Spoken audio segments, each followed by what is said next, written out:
자, 오늘 말씀을 좀 살펴볼 텐데요. 지난주에 좀 잠깐 끊어서 이어가지고 오늘부터 사도행전 19장을 좀 볼 겁니다. 근데 이 사도행전 19장의 배경이 어떠하냐면 지금 사도 바울이요 1차, 2차 전도여행을 마치고 이제 3차 마지막 전도여행을 떠나는데 그 전도여행의 초반의 내용이 사도행전 19장 1절부터 7절의 내용이라는 겁니다. 여러분 1절을 우리 다시 한번 읽어볼까요? 오늘 말씀에 보면 1절이 이렇게 시작되는데요. 자, 다 같이 읽어봅니다. 시작. 아볼로가 고린도에 있을 때 바울이 윗지방으로 다녀 에베소에 와서 어떤 제자들을 만나. 여러분 지난번에 우리가 사도행전 18장에 보면 에베소에 있었던 이 아볼로가요 27절을 보니까요 에베소에서의 사역을 그만두고 이제 고린도로 건너가 사역을 합니다. 그리고 그 반대로 이 고린도 교회에서 1년 6개월 동안 교회를 개척해서 복음을 전했던 사도 바울은요 이제 2차 전도 여행을 마무리하기 위하여 자기를 파송했던 시리아 안디옥으로 이렇게 건너가고 그리고 3차 전도 여행을 시작하면서 여기 에베소에 바울이 도착한 거라는 겁니다. 그런데 여러분 우리가 조금 전에 읽었던 이 본문 1절의 말씀을 저는 지난 한 주 동안 읽고 또 읽으면서 이 말씀 가운데 하나님의 섭리, 우리의 생각을 뛰어넘는 하나님의 계획을 볼 수 있었습니다. 이게 무슨 말이냐면요 우리가 지난번에 나누었듯이 지금 침례 요한의 가르침만을 알고 있었던 이 아볼로는요 에베소에서 있을 때 브리스길라와 아굴라라는 이 부부를 통하여 반쪽짜리 믿음이었지만 복음을 온전하게 들어서 온전한 믿음의 소유자가 된 겁니다. 그리고 그 이후에 아볼로는요 이제 에베소를 그만두고 고린도로 건너가게 되는데 그 고린도에 가서 보니까 마침 1년 6개월 동안 그 교회를 개척해서 목회를 하던 이 사도 바울이요 고린도 교회를 사임하고 떠나 있는 상태라는 거예요. 그래서 자기가 건너왔는데 자기도 모르게 이 바울의 공백을 고린도 교회에서 메꾸고 있는 겁니다. 또 반대로요 지금 아볼로가 떠나고 없는 이 에베소 교회예요. 여러분 3차 전도여행을 시작한 이 바울이요 이 에베소를 찾아와서 나중에 보니까 무려 몇 년을 머무냐면 3년이라는 시간을 머물면서 복음을 깊게 전하고 있는 거예요. 여러분 지금까지는요 이 바울과 아볼로는요 서로 만난 적도 없고 연락한 적도 없습니다. 예를 들어서 바울이 아볼로에게 편지를 써가지고 앞으로 내가 당신이 있었던 이 에베소 교회를 책임지고 목회할 때니까 당신은 지금 있는 이 고린도에서 오랜 시간 동안 내가 개척한 고린도 교회를 맡아주십시오 이런 부탁을 한 적도 없다는 겁니다. 그저 이 두 사람은요 각각 다른 공간, 다른 환경 그리고 주어진 상황 속에서 하나님의 인도하심을 따라 매일 주어진 자기 삶에 최선을 다했을 뿐이라는 겁니다. 물론 바울이 자기가 개척한 고린도 교회를 떠난다고 했을 때 이 고린도 교회 성도들의 마음이 얼마나 서운하고 아팠겠습니까? 아쉬웠겠죠. 또 에베소에서 목회를 하던 이 아볼로가 에베소 교회를 떠나 고린도에 있는 지역으로 넘어간다고 했을 때 에베소 교회 성도들의 마음도요 아픔이 찾아올 거고 그 모습을 이해하지 못할 수도 있을 거예요. 그러나 여러분 하나님의 시각에서 보면 다른 말로 말하면 하늘에서 이 모든 것을 내려다보면 하나님께서는요 에베소에서 브리스길라와 아굴로의 그 복음의 말씀을 통해서 이 아볼로가요 바울을 떠나서 고린도에 도착하게 하시고 또 에베소를 떠난 이 에베소 교회에 누구를 보내세요? 사도 바울을 보내심으로 말미암아 그 시대를 향한 하나님의 계획은 한치의 오차도 없이 이루어지고 있다는 사실을 우리가 봐야 된다는 겁니다. 사랑하는 성도 여러분, 오늘 저와 여러분의 삶도 마찬가지라고 생각합니다. 사실 올 한 해만 해도요 어느 누가 우리의 머리로는 이해할 수 없는 이 코로나19라는 이 사태가 일어나리라 상상을 했습니까? 여러분 한번 생각해 보세요. 송구 영신 예배를 드릴 때 저와 여러분은요 그래도 소망을 가지고 새 마음으로 2020년도에는 내가 새롭게 시작하겠다, 하나님이 펼쳐주신 이 한 해 내가 믿음으로 달려나가겠다, 이 결단으로 시작했을 거예요. 그러나 여러분, 우리의 생각과는 너무나 다르게 코로나19로 인하여 우리의 일상이 송두리째 바뀌어지는 것을 누가 예상이나 했겠습니까? 사랑하는 성도 여러분, 이처럼 우리의 삶 속에서요, 도무지 내가 선뜻 받아들일 수도 없고 이해할 수 없는 그러한 일들이 일어날 수도 있어요. 그리고 우리의 계획이 나의 생각과 노력과는 상관없이 타의에 의하여 무산될 수도 있다는 겁니다. 그러나 여러분, 바로 그와 같은 우리의 삶을 통해서도 오늘 본문에 나오는 바울과 아볼로와 같은 이 하나님의 섭리가 이루어지고 있는 과정 중에 있음을 믿으시기 바랍니다. 여러분, 정말 나의 삶 가운데서 내가 기대한 대로, 내가 의도한 대로, 내 생각대로 내 삶이 사라지지 않는다 할지라도 여러분, 우리는요, 하나님의 섭리를 믿는 그리스도인이기 때문에 우리 마음 가운데 항상 빌립보서 1장 6절의 말씀을 새겨야 됩니다. 자, 빌립보서 1장 6절 우리 한번 읽어보도록 할까요? 시작. 너희 안에 착한 일을 시작하는 이가 그리스도의 도수의 날까지 이루실 줄 우리는 확신하노라. 여러분, 하나님께서 우리 안에서 이러한 착한 일을 시작하셨다면 반드시 하나님의 선하신 뜻은 우리의 삶을 통하여 이루어진다고 하는 그 믿음을 가져야 되고, 우리가 이 말씀을 믿는다면 우리의 상황과 여건과는 상관없이 우리의 삶도 바울과 아볼로와 같은 그러한 섭리가 이루어지는 과정 중에 있다는 것을 믿는 저와 여러분 되기를 축복합니다. 여러분, 오늘 본문 말씀을 보면 에베소에 도착한 이 사도 바울은요, 처음 만난 사람들을 만나게 됩니다. 오늘 본문 12절에 보니까 만난 사람들의 수가 12명 정도 되었다, 이렇게 말을 하는데요. 그런데 바울을 만난 이 사람들이 바울을 보고 뭐라고 말하냐면, 자기들 스스로 뭐라고 말합니까? 우리는 예수님을 믿는 예수님의 제자입니다, 이렇게 이야기를 하는 거예요. 그런데 여러분, 바울이요, 그렇게 말하는 사람들을 가만히 보니까 좀 특이한 모습이 보여가지고 이렇게 질문을 던지는데요. 자, 2절과 3절 우리 한번 읽어볼까요? 2절과 3절 시작. 이르되 너희가 믿을 때 성령을 받았느냐? 이르되 아니라 우리는 성령이 계심도 듣지 못하였노라. 바울이 이르되 그러면 너희가 무슨 침례를 받았느냐? 대답하되 요한의 침례니라. 여러분, 지금 바울이요, 왜 이런 질문을 던질까요? 지금 바울이요, 자기가 처음 만난 이 사람들을 가만히 보니까요, 자기들이 예수님을 믿는 제자라고 말은 하는데 바울이 보기에는요, 이 사람들이 전혀 예수 믿는 사람들처럼 보이지 않기 때문 아닙니까? 그래서 바울이 다시 그들에게 뭐라고 질문을 던집니까? 너희가 믿을 때에 성령을 받았느냐? 여러분, 이렇게 질문을 던지는 의도가 뭘까요? 너희들이 정말 예수를 믿는다면, 예수님을 주님으로 영접해서 예수의 영이 너희 안에 내주에 계신다면 왜 너희의 언행 속에 예수의 모습이 보이지 않느냐, 이거 아닙니까?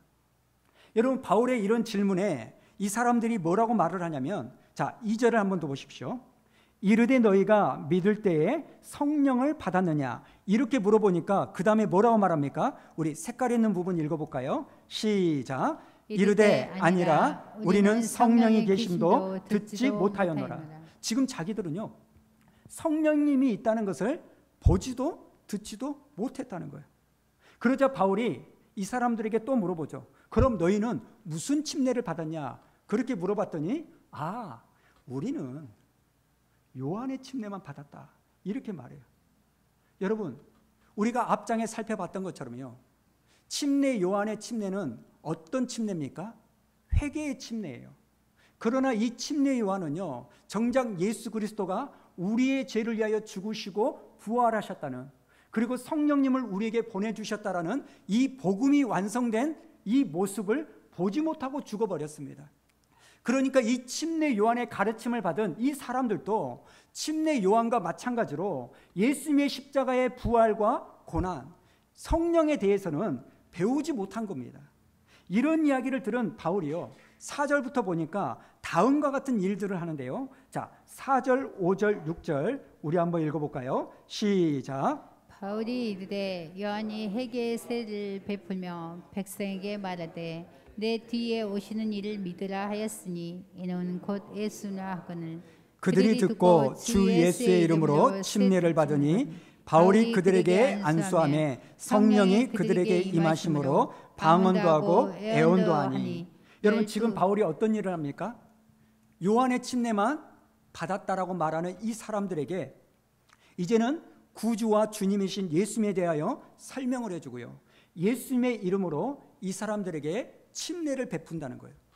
여러분, 지금 12명의 이 사람들이 침례를 받았다는 이것은요, 그저 물속에 들어갔다 나오는 종교적 행위를 말하는 게 아닙니다. 사도 바울은 로마서 6장에서 침례를 뭐라고 설명하냐면요, 자, 6장 3절을 보십시오. 무릇 그리스도 예수와 합하여 침례를 받는 우리는 그의 죽으심과 합하여 침례를 받은 줄을 알지 못하느냐. 그 다음 8절을 보십시오. 만일 우리가 그리스도와 함께 죽었으면 또한 그와 함께 살 줄을 믿노니. 그러니까 바울은 침례를 뭐라고 설명을 해요? 그저 물속에 들어가는 종교적 행위가 아니라 침례는 뭐냐? 예수가 십자가에 못 박혀 죽을 때 나의 옛사람도 함께 죽은 거고, 예수가 3일 만에 부활하셨을 때 나도 새 사람으로 다시 살아나는 거, 그 예수와 연합된 삶의 모습이 침례라는 거예요. 그러니까 지금까지 요한의 침례만 알고 있었던 이 사람들이 이제 예수님의 이름으로 침례를 받았다는 이 말은요, 내가 예수 그리스도의 십자가의 죽음과 부활을 통하여 예수님을 누구로 믿는 거예요? 구주와 주님으로 받아들였다는 믿음의 고백이라는 겁니다. 그리고 바울이요, 이 사람들에게 침례를 베풀기 위하여 손을 얹는 순간 성령님이 그들에게 임하신 거예요. 여러분, 여기서 우리가 좀 잘 오해하지 말아야 될 게 뭐냐면, 우리는요, 이상한 생각을 합니다. 예수를 믿고 나서 뭔가를 해야 성령님을 받는다고 착각을 해요. 그러지 않습니다. 여러분, 예수님을 나의 구주와 주님으로 믿으면 성령님은 그 순간 우리에게 임하세요. 단지 성령님이 임하는 증표로 우리가 다음 주부터 살펴볼 방언도 나타나고 애언도 나타나지만, 여러분, 그런 것들이 없다 할지라도 우리가 믿음으로 예수님을 구주로 받아들이면, 주님으로 영접하면 그 순간 영은, 하나님의 영은 우리에게 내주한다는 겁니다. 사도행전을 보면요, 성령님이 우리에게 임하는 여러 가지 방법들을 상징적으로 설명하는데, 사도행전 2장에 보면 제자들이 뭐 할 때 오순절에 마가의 다락방에 성령이 임합니까? 기도할 때. 여러분, 기도할 때 성령이 임했고요, 또 사도행전 10장인가요? 고넬료가 베드로의 말씀을 들을 때 성령님이 임했고, 오늘 말씀에는 안수 받을 때 성령님이 임해요. 여러분, 기도하고 말씀을 듣고 안수 받아서 성령님이 임한 게 아니라 그 밑바탕인 믿음이 반응되니까 그것을 통하여 성령님이 임한 줄로 믿습니다. 여기서 중요한 건 뭔지 아십니까? 바울의 안수가 중요한 게 아니에요.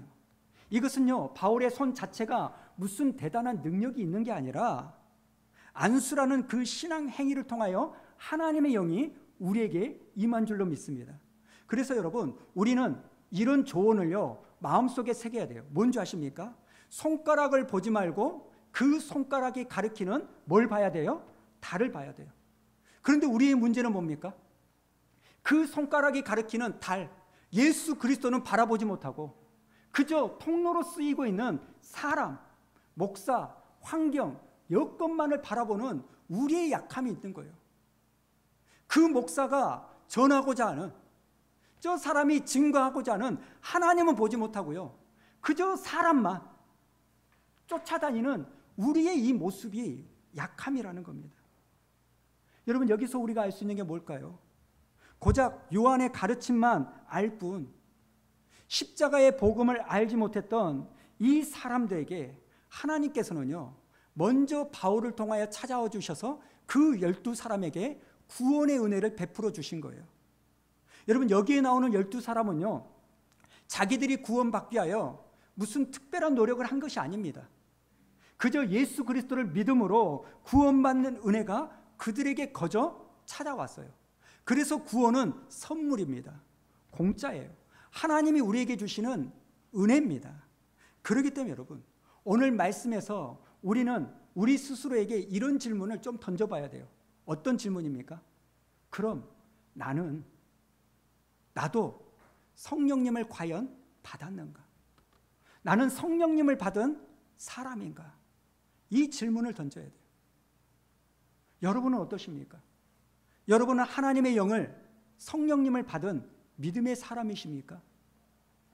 이 질문의 답을요, 사도 바울이 뭐라고 말했냐면 고린도전서 12장 3절에 이렇게 말하는데요. 자, 3절 우리 한번 읽어볼까요? 시작. 그러므로 나는 여러분에게 알려드립니다. 하나님의 영으로 말하는 사람은 아무도 예수는 저주를 받으라고 말할 수 없고 또 성령을 힘입지 않고서는 아무도 예수는 주님이시다 하고 말할 수 없습니다. 여러분, 우리는요, 예수님을 나의 주님으로 고백하는 그리스도인들이죠. 하지만 제가요, 예수님을 믿으면 믿을수록, 시간이 가면 갈수록 뼈저리게 느끼는 게 뭐냐면 예수님이 나의 주님이다 이렇게 고백하는 것보다 더 어려운 고백은 없구나, 이걸 제가 느끼는 거예요. 지난 주일에도 말씀을 드렸습니다만 예수님은 2000년 전에 이 땅에 오셨죠. 여러분, 우리나라 역사적으로 예수님이 2000년 전에 오셨던 그 시대는요, 신라의 시조였던 박혁거세가 고구려의 시조인 주몽이 알에서 태어났다고 하는 그 아득한 옛날입니다. 여러분, 한번 생각해 보십시오. 도대체 우리들 중에 그 누가요, 그 옛날 지구 반대편에 십자가에 못 박힌 예수님을 만난 사람이 누가 있습니까? 그리고 그 예수님이 우리의 죄를 위하여 죽으시고 부활하셨다라는 이 황당한 이야기를요, 그 누가 믿을 수 있겠습니까? 여러분, 세상에는요, 이러한 이야기를 황당하다 받아들이지 못하고요, 비웃는 사람들이 훨씬 더 많습니다. 그럼에도 불구하고 저와 여러분은요, 그 예수님을 주님으로 믿고 그 황당하게 짝이 없는 그 복음의 말씀을 믿고 있는 거예요. 사랑하는 성도 여러분, 이게 어떻게 가능할까요? 우리의 노력과 우리의 의지에 의하여 예수님을 믿는 것일까요? 결코 그렇지 않습니다. 우리의 믿음은, 우리의 구원은 우리가 그 어떤 노력을 기울여서 얻었던 것이 아니라 하나님이 먼저 우리에게 찾아와 주셔서 믿을 수 있는 믿음을 주셨기 때문에 오늘 우리가 예수님을 주님으로 고백하고 이 자리에 나와 예배드리고 있는 줄로 믿습니다. 그런데 오늘 여러분에게 드리고 싶은 말씀은 이제부터입니다. 그게 뭐냐면요, 오늘 2절에 보니까 사도 바울이요, 이 12사람에게 했던 그 말이에요. 바울이 그 사람들을 보면서 뭐라고 질문을 던지는가, 이게 정말 중요한 겁니다. 여러분, 지금 이 사람들은 자기들 스스로 뭐라고 말해요? 나는 예수님을 믿는 사람들입니다, 이렇게 말은 하지만 바울이 보기에는 그들의 모습 가운데 예수의 모습이 전혀 드러나 보이지 않는다고 말합니다. 여러분, 이것을 바꾸어 말하면 뭘 말하는 걸까요? 하나님의 영이신 성령님을 모신 우리에게는 예수님을 내 삶의 주인으로 고백한 그리스도인이라면 우리의 언행 속에 뭐가 드러나야 돼요? 예수의 모습이 드러나야 된다는 겁니다. 예수님의 겸손하심이 드러나야 되고요, 예수의 거룩하심이, 예수의 사랑이 드러나야 된다는 겁니다. 그래서 고린도 전서 후서죠, 2장 14절에 보면 이런 말씀이 있는데요. 자, 14절과 15절 읽어볼까요? 시작. 항상 우리를 그리스도 안에서 이기게 하시고 우리로 말미암아 각 처에서 그리스도를 아는 냄새를 나타내는 하나님께 감사하노라. 우리는 구원받는 자들에게나 망하는 자들에게나 하나님 앞에서 그리스도의 향기니. 무슨 말일까요? 예수를 믿는다고 하는 우리의 모습을 통해서 그 예수의 모습이 드러나 보이지 않는다면 어떻게 우리가 그리스도인이라고 말할 수 있겠냐는 거예요. 그렇다면 여러분, 우리가 어떻게 해야 내 삶 속에서 예수를 드러나는 삶을 보일 수 있을까요? 하나님께서 먼저 우리에게 구원의 은혜를 주시고자 찾아와 주셨듯이 우리가 구원받은 이후에 가만히만 있어도 우리의 삶을 통해서 예수의 모습이 저절로 드러나게 될까요? 결코 그렇지 않다는 겁니다. 마태복음 6장 33절을 보십시오. 그런즉 너희는 먼저 그의 나라와 그의 의를 구하라. 11장 29절에서도 나는 마음이 온유하고 겸손하니 나의 멍에를 메고 내게 배우라.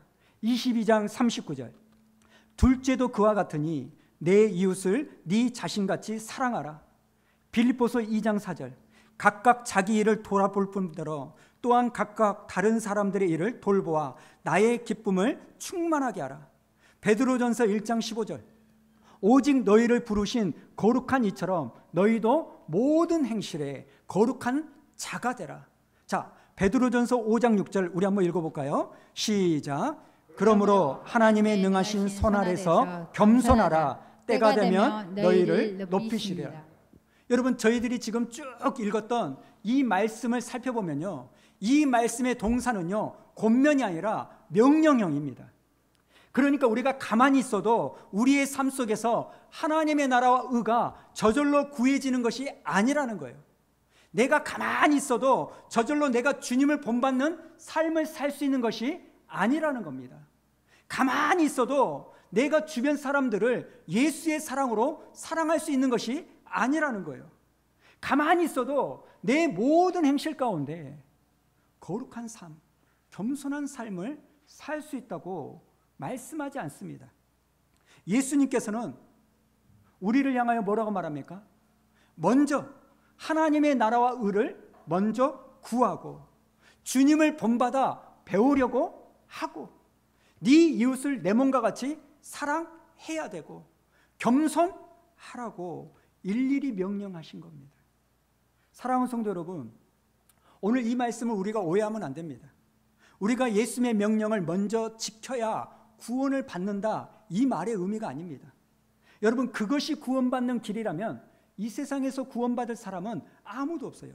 왜냐하면 이 세상 그 어떤 누구도 주님의 말씀을 제대로 지킬 수 있는 사람은 있다 없다? 없기 때문이에요. 그런데도 여러분, 그럼에도 불구하고 지금 예수님께서 이렇게 하라고 명령하신 이유가 뭘까요? 우리의 모든 죄와 허물이 있음에도 불구하고 먼저 찾아와 주셔서 우리를 구원해 주신 하나님의 은혜가 우리 가운데 임했기 때문에 그 구원받은 은혜에 대한 감사로서 우리에게 하나님의 말씀을 지키며 살아야 될 거룩한 삶, 성화가 돼야 되는 삶, 이 의무가 우리에게 있기 때문인 줄로 믿습니다. 그렇기 때문에 여러분, 그 누구보다도 그 어떤 사람보다도 그렇게 심하게 주님을 대적했던 이 사도 바울도요, 구원받은 이후부터 어떻게 바뀝니까? 날마다 자신을 쳐 복종시킵니다. 고린도전서 9장 27절에 보니까 내가 내 몸을 쳐 복종케 함은, 고린도전서 15장 31절에도요 뭐라고 말합니까? 나는 날마다 죽노라. 그 다음 구절 한번 보여주실래요? 여러분, 왜 이렇게 믿음이 좋은 사도 바울이요 날마다 자신을 쳐 복종시켜야 되고 왜 날마다 자기를 부인하며 살아가야 될까요? 그 이유는 딱 하나예요. 구원이 하나님께서 우리에게 주신 은혜의 선물이지만 이것은 거룩한 삶은 저절로 되는 게 아니기 때문에, 그리고 그리스도인의 성화, 거룩한 삶은 그런 구원을 주신 하나님의 은혜에 대한 감사의 응답이기 때문에 그러한 삶을 살도록 우리가 몸부림쳐야 될 줄로 믿습니다. 오늘날 한국교회가, 저와 여러분이요, 주님이 말씀하신 빛과 소금의 역할을 감당하지 못하고 손가락질을 받는 천덕꾸러기가 됐어요. 여러 가지 이유가 있겠지만 그 중에 하나가 이거 아닙니까? 싸구려 복음, 싸구려 용서, 싸구려 은혜. 일단 구원만 받기만 하면 거룩한 삶은 저절로 따라올 거라는 잘못된 가르침, 이 싸구려 은혜가 우리 앞에 배워졌기 때문에 이런 일이 일어난 거 아닙니까? 여러분 잘 아시잖아요. 옛날 밀양이라는 이 영화 전도연 씨가 주연했던, 남편이 없어서 홀로 밀양에 내려와서 아이 하나를 데리고 사는데요, 그만 이 아이가 유괴를 당해가지고 죽어버립니다. 이 여자가 미치는 거죠. 그런데 마침 아는 장로님이 이분을 전도를 한 거예요. 그래서 예수님을 만났어요. 너무나 예수를 만난 감격에 내가 구원받은 은혜에 감사해서 갑자기 이런 이야기를 하는 거예요. 내 아이를 유괴해서 죽인 그 유괴범을 용서해야 되겠다는 거예요. 그러니까 많은 사람들이 너무나 놀랍고 대단한 거다, 이렇게 말을 합니다. 근데 한 발 더 나가 이야기하는 거예요. 내가 그 사람한테 가가지고 내가 너를 용서했다고 말을 하겠다, 이렇게 말하니까 주변 사람들이 다 말리는 거예요. 아니, 네가 용서했으면 됐지, 거기까지 가서 말할 필요는 뭐가 있냐. 그래도 끝까지 우겨가지고요, 교도소에 가가지고 면회를 합니다. 근데 면회를 마치고 와서 이 여자가 헷가닥해가지고 돌아버리는 거 아닙니까? 그리고 하나님을 원망하고 떠나버리는 거 아닙니까? 그 이유가 뭡니까? 자기가 이런 마음을 가지고 그 유괴범을 만나면 이 유괴범이요, 눈물을 철저하게 흘리면서 정말 잘못했다고, 내가 미친 짓을 했다고, 어떻게 사죄해야 될지 모르겠다고 용서를 빌 줄 알았는데, 만나보니까요, 이 사람이 환한 얼굴로 웃으면서 나가오는 거예요. 왜 그런가 봤더니요, 이 유괴범이 놀라운 이야기를 하잖아요. 자기가 교도소에서 하나님을 만났다는 거예요. 예수님을 믿게 됐다는 거예요. 그래서 내가 죄인인 것을 알고 구원받았다는 거예요. 그리고 용서함을 받았다는 거예요. 여러분, 이 전도연이라는 여자가 왜 헷가닥한지 아십니까? 나와가지고 하늘 향하여 소리친 게 그거예요. 당신이 뭔데 내가 용서하지 않았는데 함부로 용서해 주냐고. 무슨 의미일까요? 여러분, 용서는요, 그런 정도가 아닙니다. 하나님께 용서를 받았으면 누구에게도 용서를 받아야 되는 거예요? 사람에게도 철저하게. 근데 오늘날 우리의 모습은 뭡니까? 하나님께만 용서받으면 다 된다는 이 싸구려 복음. 그래서 저 같은 목사님이요, 7개를 범하고 8개를 범하고 이런 나쁜 짓을 저질렀어도요, 한 몇 개월 지나고 나서 그냥 자신 있게 딱 서는 거예요, 교회에. 왜요? 하나님이 나에게 용서해 주셨다는 거예요. 나의 이 모습을 가지고 상처받고 시험 들었던 성도들에 대한 용서함은 구하지 않고, 오늘 이러한 모습들이 차에 쌓여가지고 싸구려 복음이 넘쳐나서 교회가 교회다운 이 모습을 갖지 못하는 거 아닙니까? 여러분, 한 번 구원만 받기만 하면 가만히 있어도 거룩한 삶을 살 수 있다? 아닙니다. 그것은 성경이 말하는 구원받는 은혜가 아닙니다. 정말 성경이 말하는 구원받는 은혜는, 내가 구원받았습니까? 그러면 내 삶을 통하여 빠르고 늦을 수는 있지만 성화와 거룩의 삶으로 달려가는 몸부림이 수행돼야 되는 거예요. 왜요? 감사하기 때문에. 우리는 지난 월요일부터 감사 노트를 쓰죠.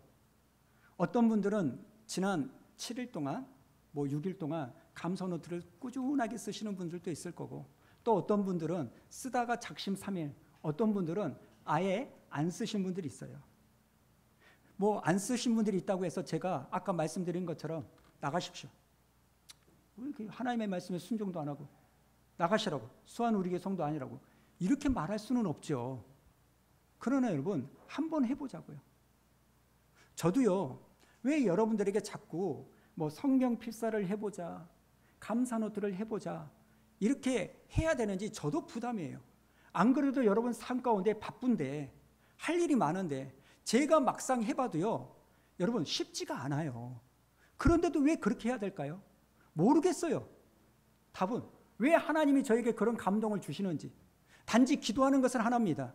이것이 여러분에게 또 다른 짐이 아니기를 하나님 앞에 은혜를 구할 뿐이에요.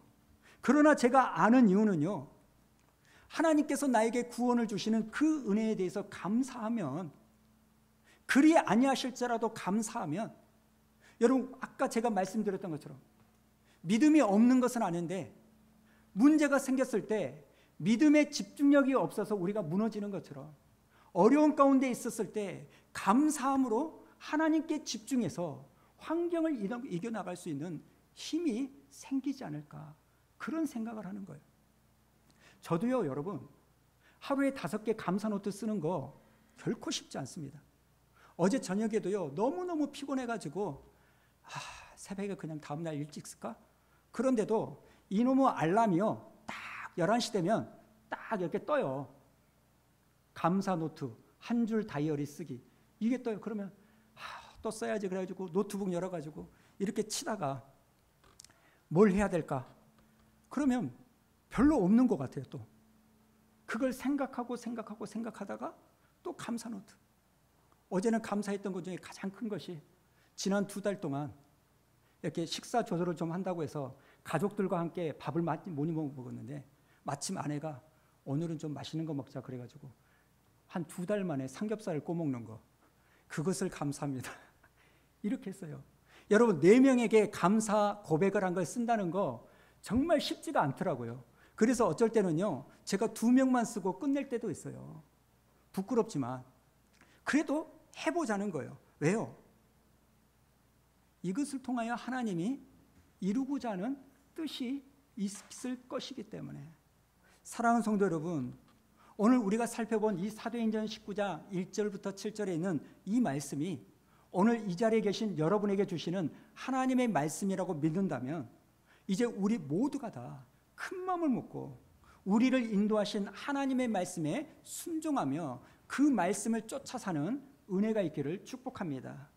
주님의 말씀에 의지하여 먼저 하나님의 나라와 의를 구하고 주님을 본받게 하여 배우고자 애를 쓰고 내 이웃을 내 몸과 같이 사랑하려고 하는 마음을 가지고 겸손하려고 하는 삶을 살려고 할 때 그 일로 통하여 우리의 삶을 날로 새롭게 해주시며 또 그러한 모습을 통하여 하나님께서 여러분에게 이루고자 하는 하나님의 놀라운 은혜가 임할 줄로 믿습니다.